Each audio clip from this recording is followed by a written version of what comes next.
Welcome back to another edition of Metcalf De Pasquale. That's right. We've got, another great show in store here for you.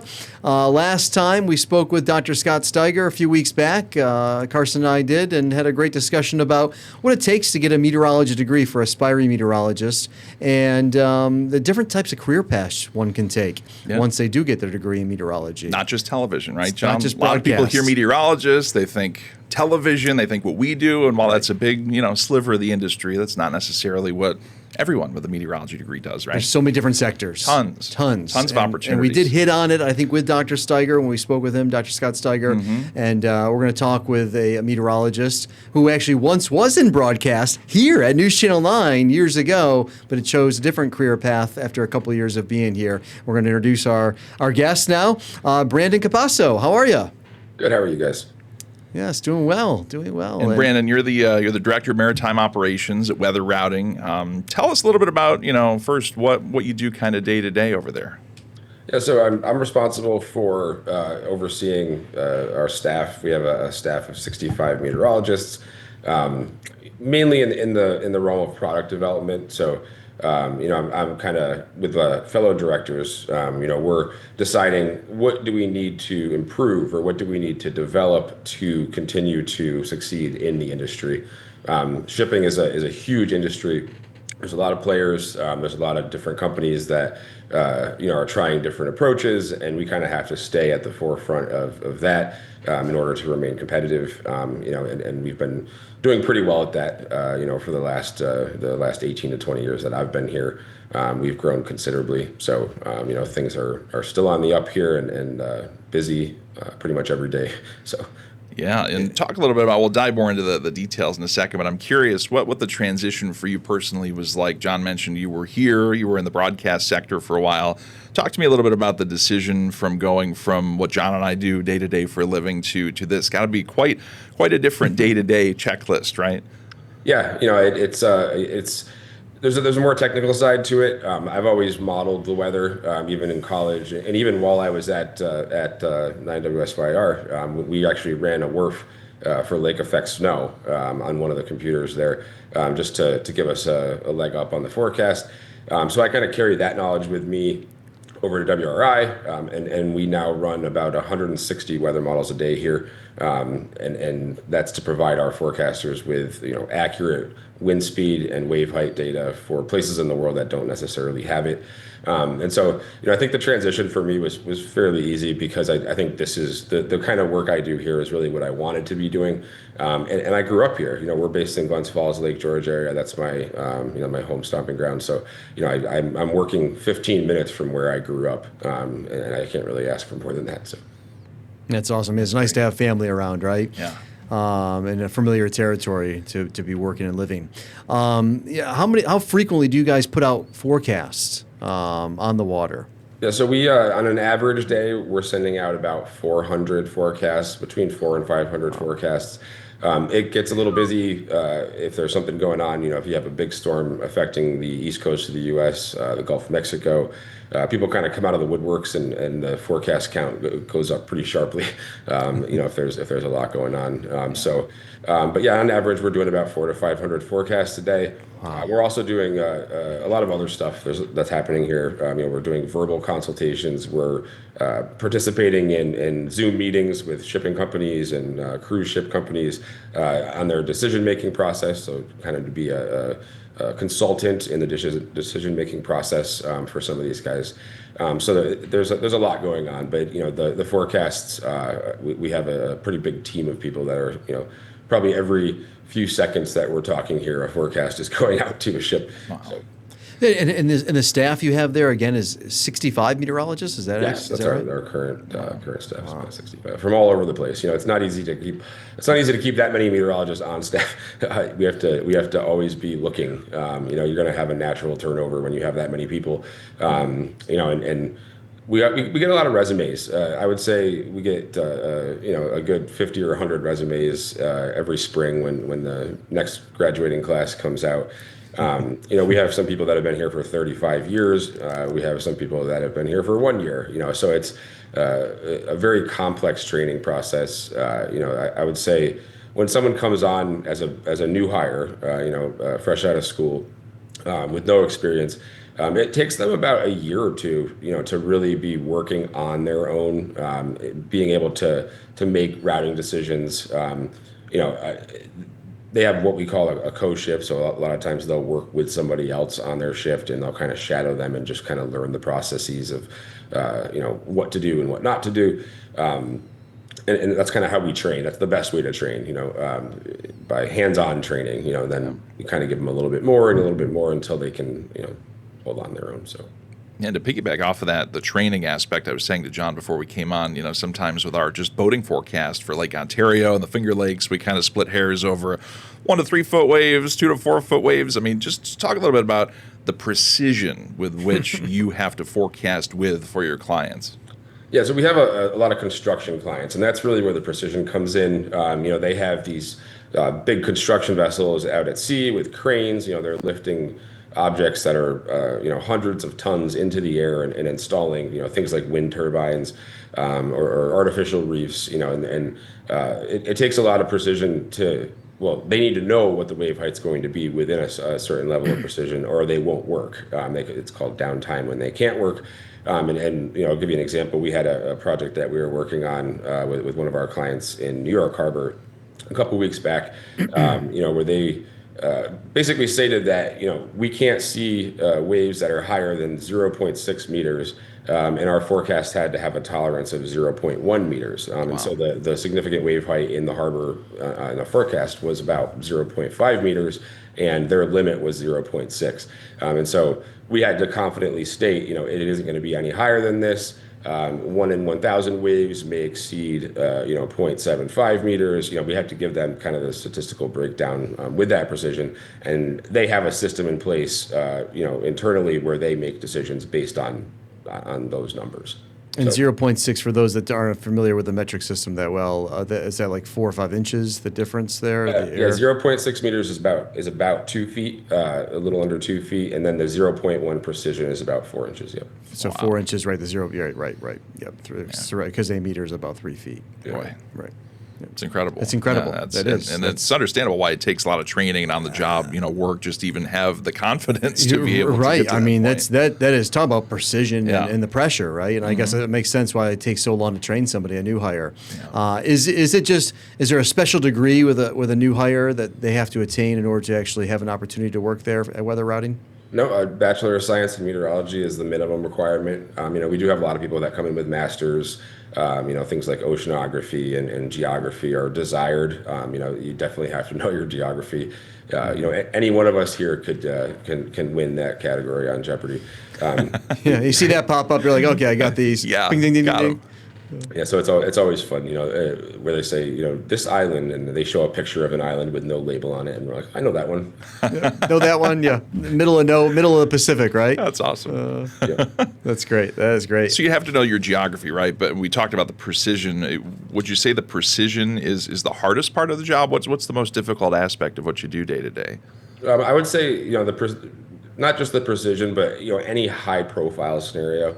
We had a case a few years ago where there was a fully loaded container ship going across the North Atlantic, and there was a big hurricane recurving. So it's not affecting anybody over land, but it's going across a major shipping lane in the North Atlantic. Yeah. And we had to make a decision. Do we tell the ship to adjust course a little bit to remain north, increase speed, and basically try to outrun this thing, or do we stop them, add 3 days to the voyage? The cargo's late, the client loses $1 million. Can we, they come to us and say, can we outrun this thing? Because they really want to do that. The captain's on board with doing it. They always have to be. They make the final decision. If he wasn't comfortable with it, they wouldn't do it. And we ultimately made the decision to do it. They had about 48 hours of time to play with. That shrunk down to about 32 hours of time by the time they were actually crossing. So they crossed the track of a major hurricane about 32 hours before the hurricane passed that point. Wow. Which is safe. They maintained about 150 miles from the center. They made it to their destination. Everybody's happy. So those are the hardest decisions because there's just so much on the line. Yeah. So you're trying to outrun a hurricane. Now, it's not just the actual hurricane itself. It's the waves that are building ahead of a hurricane.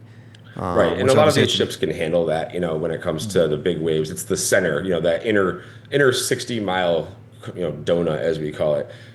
That's where it's very, very dangerous for any ship. This was a large cargo ship. They can handle storm force winds. They can handle waves up to 15 to 20 feet. It's the stuff that you get on the core of a hurricane that is truly that's the danger. like the 30 to 40 foot waves. Yeah, when it starts to get up to 60 knots of wind and 40-foot waves, you can damage cargo, you can capsize the ship, things like that. So, Wow. That That's seems like wild. the kind of job that, you'd even when you're out of the office, you'd be checking on things and making sure, right. Things going well. They're going as planned. So I can sleep tonight, make sure, Right. just the I hope that was the right anxiety, call. right? Yeah, that's the right Jeez. call to go Yeah. for it. Go. Wow. I And- mean, and they break it down to even like the chief engineer on the ship is involved in that conversation. He has to Yeah. report on how sure am I the ship's not going to break down right at Yeah. when Yeah. the Can take bus those is going, waves. And as long as everybody's confident and everybody's on board, we can give them the best forecast possible. But their decision is their decision. So. So on a forecast like that, Brandon, how many meteorologists are making that forecast and making that call? I would say we, on a decision like that, we probably had 4 or 5 of our seasoned guys here, looking at it independently, and then we convene, put our heads together, say, yeah, I think this is okay. We have a rule of thumb usually that if we're 2 or 3 days out, 48 hours is the minimum that we would allow in terms of a window to pass a point like that. And we had that 48 hours, and like I said, we always expect that window to shrink a little bit because the ship will slow down a little bit in the weather, things like that. So. But again, as long as you're maintaining that 150 miles safe distance from the center, that's all they have to do. So in general, for that situation, you had more meteorologists working on that particular forecast. In general, how many do you have working on a forecast for whether it's a yacht, cargo ship, whatever fleet is out there? Yeah, I would say right now in the office we have 3 yacht forecasters. Then their managers are here as well. On the upstairs where we have our commercial division, there's probably about 14 or 15 people up there working on forecasts right now, and then a couple managers and my fellow directors. Okay. And you guys, that's Quite impressive. staff, yeah, That's quite it the is, staff for sure. How this company's been around for how many years? And have you guys always covered marine weather? Yep. So in 1961, the company was founded in New York City. Moved up here in the 80s, I believe. Only 2 owners since the founding of the company. So the first owner passed away a long time ago. The second owner still owns the company. And yeah, so that's 40, that's like 65 years almost now, that we've been in business. And we haven't always been this big, like I said, but it's the name has never changed. We even have some clients that have been with us for, a good portion of that time. Primarily maritime-based forecasting. Right now, that's all we do. Back in the early 2000s, we did kind of spin off, do a little bit of weather forecasting for some ski areas, some ski resorts in the area, generally local stuff. But yeah, we stopped doing that, I think, sometime around 2012, and we're strictly just maritime weather forecasting. And we do other things too. We do climatology work. So, if someone's planning a project or a voyage and they want to know what to expect this time of year or that time of year in a certain part of the world. We do a lot of that type of work, increasingly so, actually. I think as the world gets bigger, I think just more and more people are deciding that I'm going to venture out to sea, right? Or I'm going to get a sailboat. Adventurous. Cruise companies, there's more and more cruise ships being built. Right. They need more and more planning itineraries and things like that. So, and we also do forensic work. If something happens at sea, I'll give you an example. Last year, a cruise ship was hit by lightning in the Atlantic, and there was a lot of headlines. It was in the news. A picture of a fire on one of the exhaust funnels. It was everywhere, but it was on headlines. I don't know if they ever actually said that's what happened, but it was hit by lightning, and we have to go back and find that lightning strike in the archive of detected lightning strikes, and then report to them everything that we see. How close was it to the ship? How much power did the strike have? And we were able to do that. We work with the University of Washington, and we have access to their lightning detection network, and we were able to determine that it was about 3 times more powerful than an average lightning strike. So it was a big, powerful lightning strike, and we were able to narrow down the exact strike, that hit the ship based on the time. The timestamp in the data set that we were using matched the time on the voice recorder on the bridge of the ship, right down to the second when the lightning hit. So That's wild. That is. That's Yeah. so it's, I mean, again, precision details, I was just right? going to say, yeah, another example where that comes into play for sure. That's amazing. Jeez. Well, we're going to take a break right now, and we'll be back to talk more with Brandon here about weather routing and its challenges and other interesting Great conversation. aspects this is of great. this job. We'll be right back, everybody.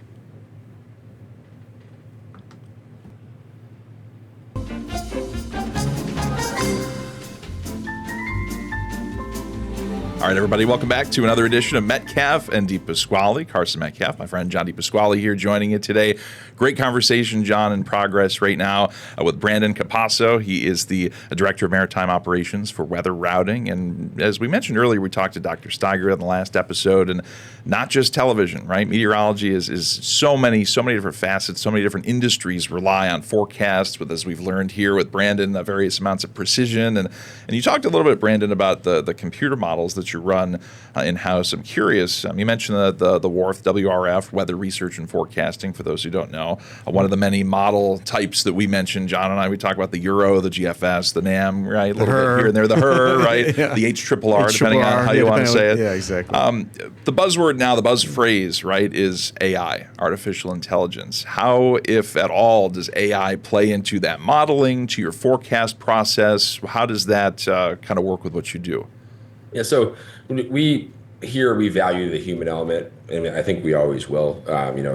When it comes down to a master at sea, I don't think that they're going to put the lives of their 30 crew or passengers. There may be up to 3,000 passengers if it's a cruise ship. They're not going to put that into the hands of a machine just yet. I don't know if the trust is there. For us, we like to use AI and machine learning as a tool to make our operations more efficient. So if there's a way that we can teach a program to adjust a forecast or look at maybe 1,000 different routes to determine which is the best one. These are just kind of different ways that we might apply machine learning here. Then we'll do it. It's going to increase our productivity. It's going to make everybody's jobs easier. There was I can remember a time 15 years ago, when I'm stuck here on an evening shift, and there's just tropics all over the world, and there's more work than one can handle, right? And I think when we have these solutions kind of popping up, we're happy to embrace that and make everybody's lives easier here. When it comes down to workload, but when it comes to modeling, we don't currently run any AI models here.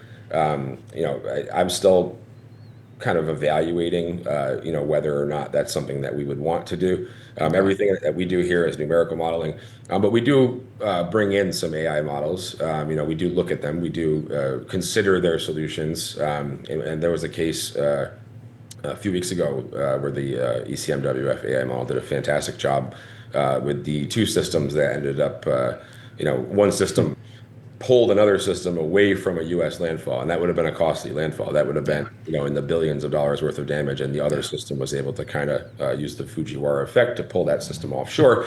And the ECMWF AI model was the first one to actually pick up on that. It picked up on it well in advance. I think it was between 6 and 9 days out. So, there's obviously value in that, in that type of modeling, and it's inexpensive when it comes to computing power. We have a 500 CPU cluster here that we run our models on. It's a lot of power. I mean, I could go and probably heat my lunch up in the server room by just setting it on top of that thing. It's a lot. And so, when you see these other alternatives that, you just push a button on a desktop computer and it spits out a solution in 5 minutes, it's intriguing.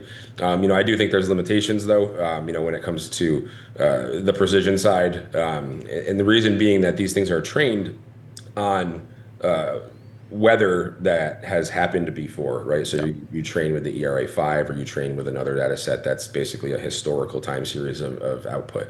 And then if you look at something that's going to happen in the future, it's always going to be a unique event, right? No two events are exactly the same. They can be similar, but they're never going to be precisely, every air molecule falls into the same place, right? And so that's my main concern, is that those are usually the highest impact events, right? Something like a Sandy, unusual events that have never really quite happened like that before, theoretically will be missed by AI every time because they've never seen it, And so that's something that I pay very close attention to see how well the ECMWF AI model did with those two hurricanes.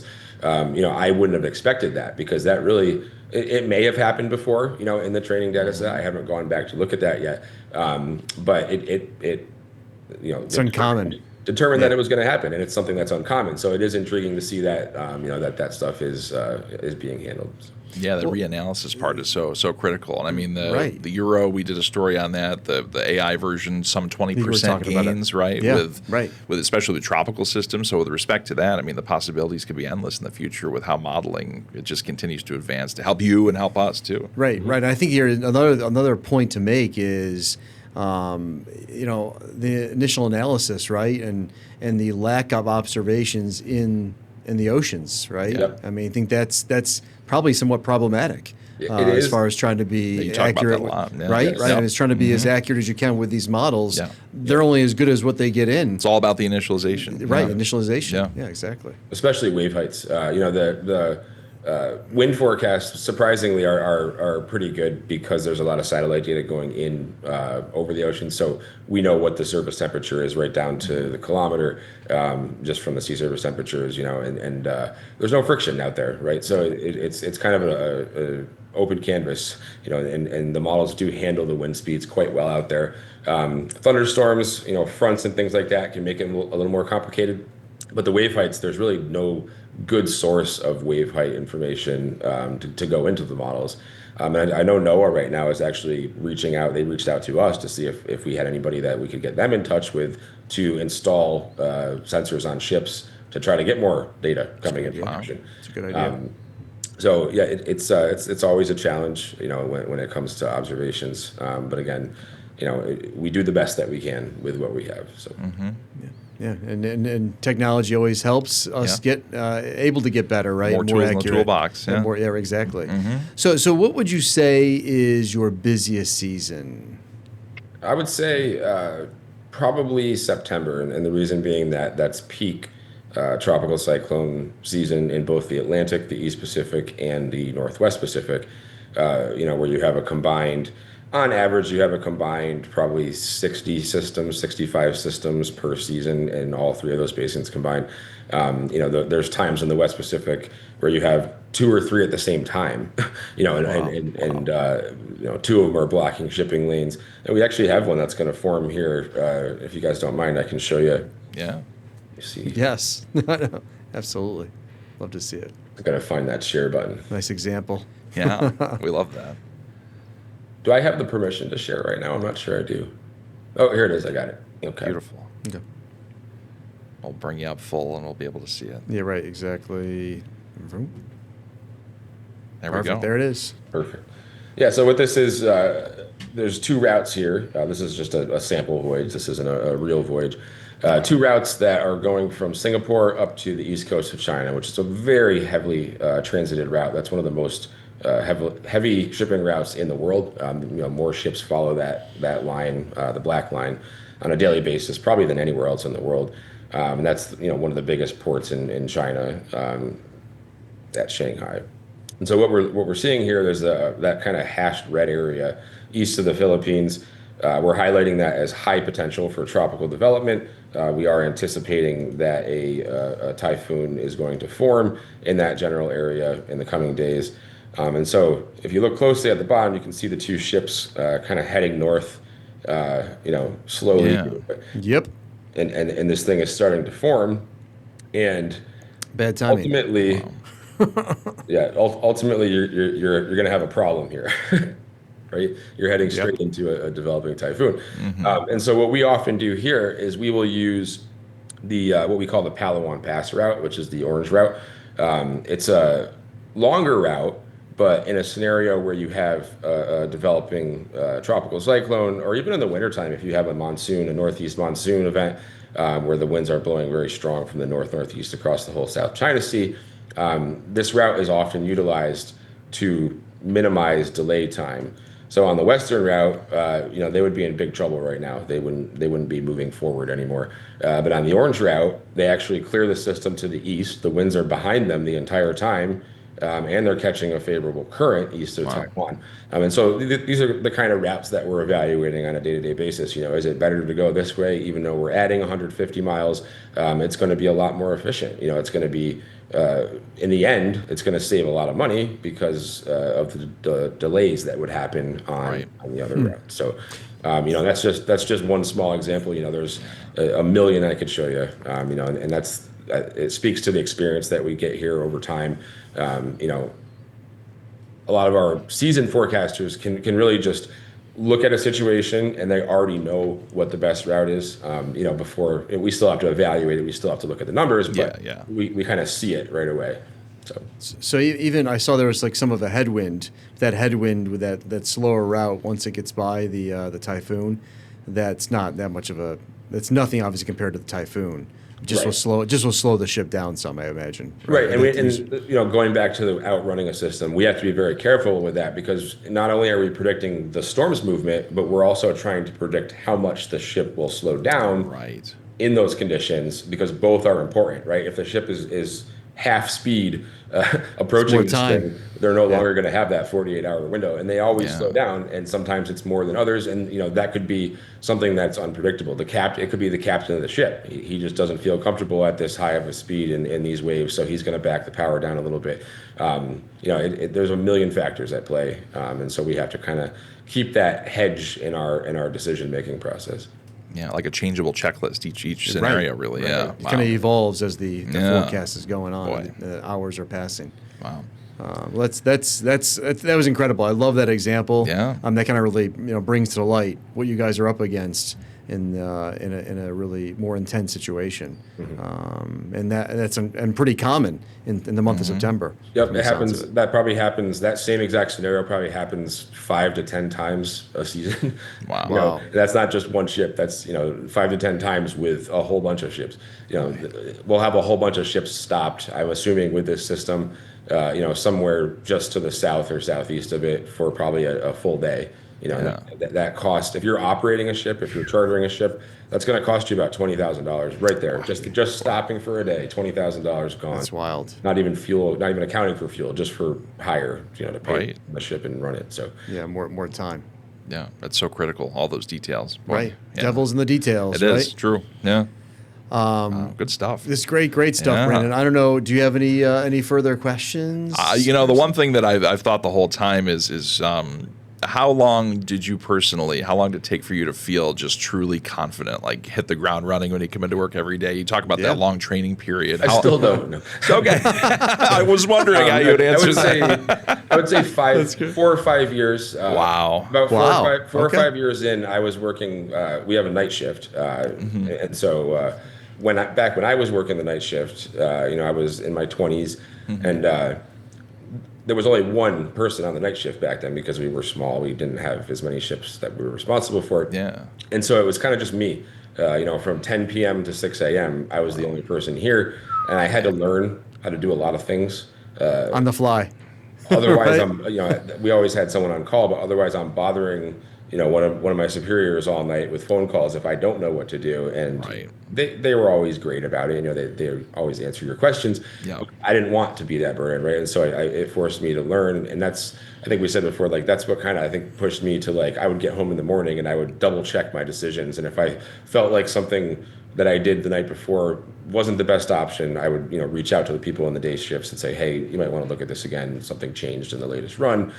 Just being involved and invested, I think. Very diligent. Yeah. And that's what really, I think, got me to that point, around year 4 or 5. Okay. And after that, it's kind of just been, I feel like I always end up with the stickiest situations. People come to me and they're like, I don't know what to do here. What should I do? Come on, Brandon. I always come up with a solution. Right. Well, I think, and I don't know about Carson, but there are situations where I'm like, especially when it comes to snow forecasting with lake effect, there's all these different solutions. Which one are you going to go with? Right. Especially in the beginning of the season, because you're not sure which model is doing the better job with these types of events. Now, lake effect, we know the RGEM is the superior performer, so that's something we kind of been resting our hats on. I was just going to say, trust the RGEM. Yeah, our RGEM is where it's at. Is it perfect? No. But in general, that's where I'm hedging my bets. That I'm gonna lean toward that particular solution because more often than not, that's going to be the superior model.